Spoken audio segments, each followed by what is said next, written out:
अस्सलाम वालेकुम। आज मैं पराठा बनाना 3 कोण का फुल वीडियो में बताऊंगी। ये रहा आटा। आटा को मैंने गूंद ली हूँ। इस तरह से लोई निकालूंगी,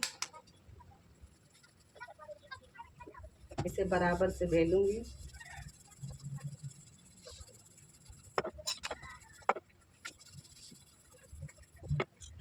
इस पे ऑयल लगाऊंगी, इस तरह का फोल्ड करूंगी।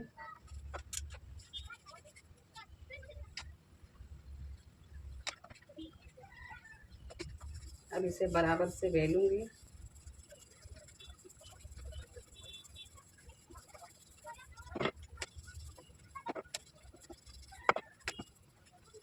ये 3 कोण का पराठा तैयार हो गया।